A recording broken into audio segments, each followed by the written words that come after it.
All right, folks, good morning. I just wanted to do a little bit of a follow up to yesterday's session that we did on Google Streak in the office by showing you a few of the things that we went through. I'm going to talk to you about how to create a new pipeline and also how to move people through the different stages in the pipeline, as well as talk a little bit about creating the columns that will decide what information you store on the people who you're keeping track of. Again, Streak is a little mini CRM tool that's great for real estate in that it allows you to keep track of what stage your buyers and sellers are in the process, and I'll talk to you about that as we go along here. So first things first, what we did yesterday was we installed Google Streak. Again, you have to remember that you have to be in Google Chrome's browser. So if you don't have a Chrome browser, you need to go to whatever browser you use and download it. You can usually find it wherever. Just Google it in whatever browser you're in. So if you just look for Google Chrome, you'll be able to find the download for it. So download and install is all you need there. You can also watch, I'm sure, a number of YouTube videos on how to download Google Chrome. But once you have it downloaded, you're going to be in Chrome. You're going to go to streak.com to download the actual application. And the application lives right inside of your Gmail. So we're all on Gmail now here at Royal LePage. So while you're in Gmail, it's going to be living right in there with you. So you can see that I've installed Streak. I've got the little menu up here, but the big thing that I have also is I have these pipelines set up over here. Okay, so I've already set up one pipeline here, this buyer's real estate one, and I've got 2 or 3 sample people who are in the first stage of my pipeline. But before we kind of get into it, I'm going to talk about how to create a new pipeline as well. So once I've installed Streak and it's here living in my Gmail, I'm going to come over to pipelines. The first thing I'm going to do is I'm going to click this new button. And it's going to ask me what kind of pipeline I want to create. And you can see that there's a whole range of the pipelines here that are sort of templated ones. You can create a blank one if you want, and you can create all the stages that you want. However, there is a real estate one here, so that's what I'm going to do. I'm going to go ahead and click on real estate, and you'll see that a new pipeline has jumped in. Okay, and this is what my new pipeline looks like. You can name it. I've already got a buyer's one, so I'm going to name it a seller's for my real estate business. And what it has is it has along the top here, it has what it thinks are the stages of a real estate agent working with a client. Okay, so my suggestion is that the default one comes in with a lot of the stuff thinking about how we work with buyers. So you're probably going to have to rename some of these stages. The first stage that it thinks the person will be in is a stage called lead, which makes sense to me. Usually you start out with a lead. Somebody refers someone to you and you're going to list their house. Hopefully, the idea would be that person would immediately become a lead. Then the next stage is that you would have contacted the person. Makes sense. You're going to reach out, see if you can get an appointment with them. The next stage would be your first appointment. If you do a 2-appointment CMA, this is probably exactly accurate. The next stage might be that you need to change this, or you might need to rename this stage to second CMA appointment. So I'll do that. So easy to do. You just click on the little gear and rename the stage. And I'm going to call this one second appointment CMA. And of course, then you hit enter, and that's the name of the stage. And you can see it changed down here as well. So after that, I think probably the next thing that we do is we list the property. Active listings. And then after that, we're going to start to move into conditionally sold properties.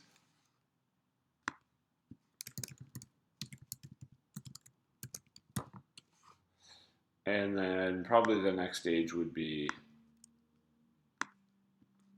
firm sold listings.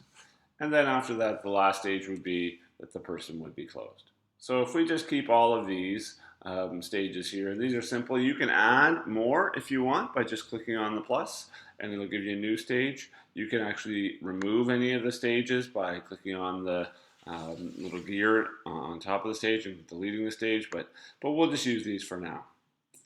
So Google Streak works in these pipelines, and the stages are the stages that people move through, but we don't have any people in there yet. To add them in, what we do is we create a record for somebody, and there's a couple of ways to do that.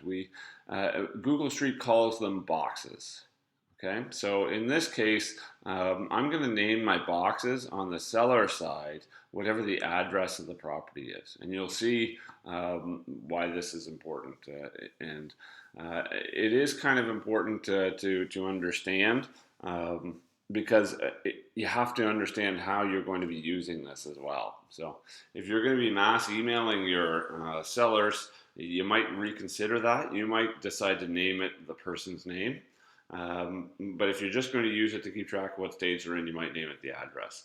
You can always add information to their record, so that might be something that you think about as well. So what I'm going to do is I'm going to actually go ahead and I'm going to pretend that I will be at mass emailing them, and I'm just going to name it the person's name. So in this case, I'm going to use a simple name, Jill Jones, and I'm going to add her in as a box. So you see it says over here in my timeline that I've created this box called Jill Jones. She's gone in, this is her name, she's in the stage of lead, so she goes by default into the first stage there. This is the potential commission I could make off of her. Again, probably something that you might track. I don't know if it is or not. The potential close date once that gets in there. Streak allows you to work in groups and assign the lead to different people. Because I've entered it, it's assigned it to me. The date of the last email between me and Jill will be tracked here once we start to email each other. The date that this box was created is here so that you can track how long you've been working with this person, and then any notes is another default one as well. So what are the other things you would need to know about a listing? Well, I would suggest that you definitely want to know what address they live at, so that you can keep track of the listing address. And there's a bunch of different ways that you can add fields in, or columns in, I should say. Including different types of columns as well. So there's a free-form column. So basically a free-form column means you can just type whatever you want and it's going to record that information for you. So in this case, I'm going to go ahead and add that kind of column. And you can see it asks me to name it. So I'm going to name it street address. Okay. And I can move the columns around however I want. I'll move notes over to the end because I don't typically want them first. I'll move street address right up by her first name, by her name I should say. And then I can go ahead and I can add in the information. So we'll say that Jill lives at 544 Fairmount Road. All right, and hit enter there, and that's her street address. So now we know that that's the listing that we're talking about. Okay. And I met Jill. I haven't met Jill yet. She was just someone who was referred to me by someone in my sphere of influence. As I make contact with her, it's important that I move her through the stage. So because my second stage is contacted, once I make contact with her, I'm going to need to move her to that second stage. So there's a bunch of different ways you can do it, but I like the idea of actually going into her record by clicking on the little icon to the left of her name.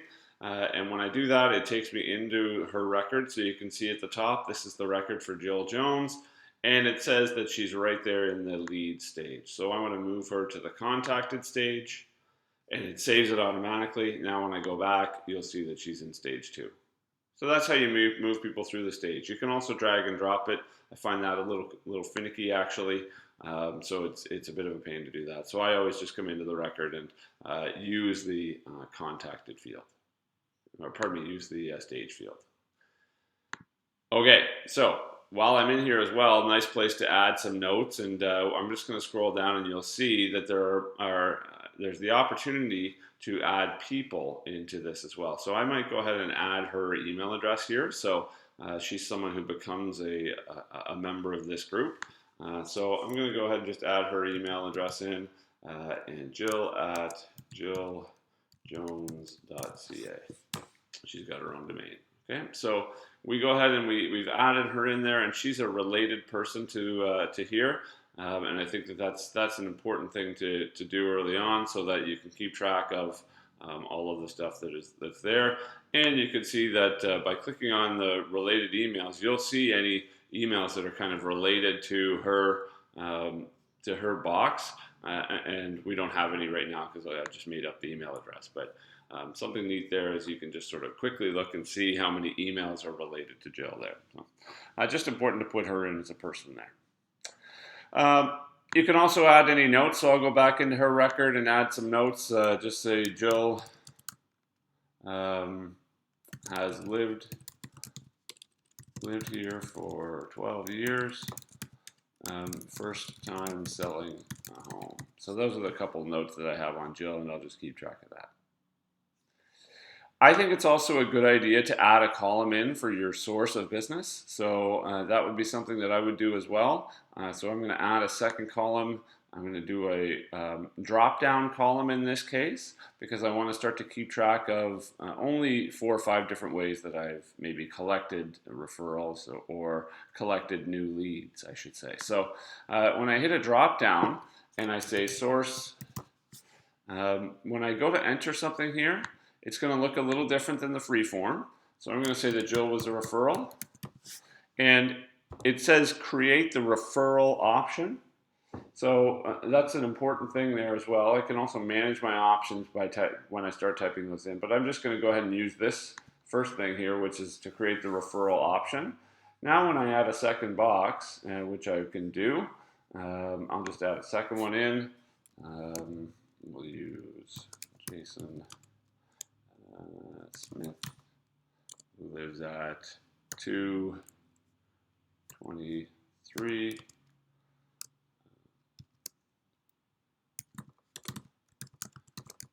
Mary's Road. Okay, so now I've added Jason in. When I come back to say what the source of business for him was, when I click here and start to type, it's going to say that this is one of the options that you have. Okay. Now I can create more options as I go, but what you would want to do is limit it to a small number of options so that you can track, roughly what all of the sources of your business are. And I don't think you want to get too specific on this.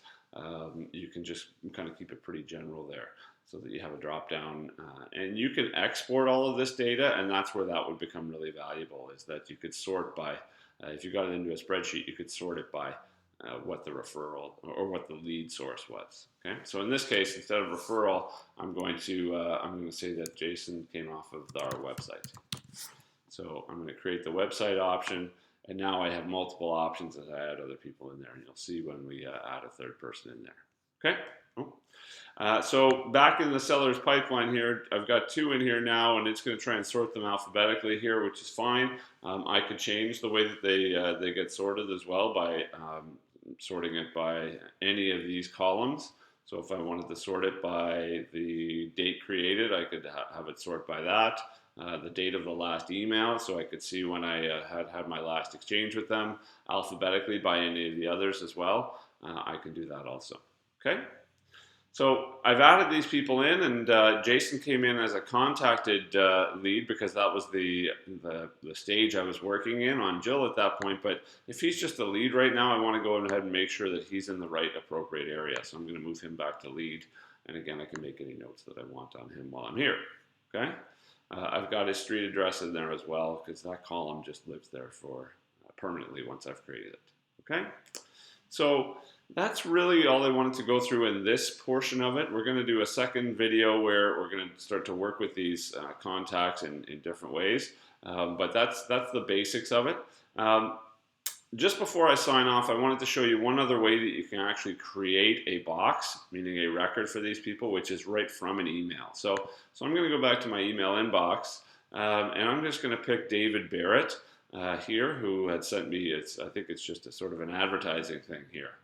But once you have Streak installed, you'll see that to the left of all of your emails, you now have that little Streak icon.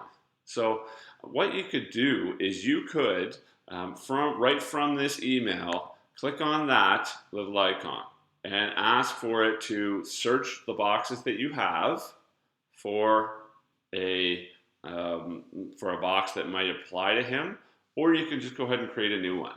And so I'm just going to go ahead and create a new one. And you can see it's searching the David boxes that I already have. So I'm going to create one for David Barrett, and it says, do you want to create this new box? Yes, I do. Create new box for David Barrett. Name, David Barrett. Perfect. And I want to put him in my seller's real estate pipeline. And you can see that the icon next to his name lit up. That's good. And so now I'm going to go to sellers, and I should find him back in there, and he's in that first stage, and I can just type in whatever his address is, which is 34 Redfern. Okay, so now I know that he's in there, and what you'll see is that when I look at his record as well, it's added him in as a person. It's added me in as the person as well because we've exchanged an email, and it's actually dumped the email in there as well, so that's a related email in there to the interaction that David and I have had at this point. And you can see that we had that date of last email. So the last email we exchanged was yesterday, and I created the box today. So it's got all of that in there. But it's just another way to add people to the box, add a box for someone into your pipeline right from an email there. So that's it for now. What we'll do is we'll sign off, and we'll get another video going so that you can see some of the more advanced features of Streak.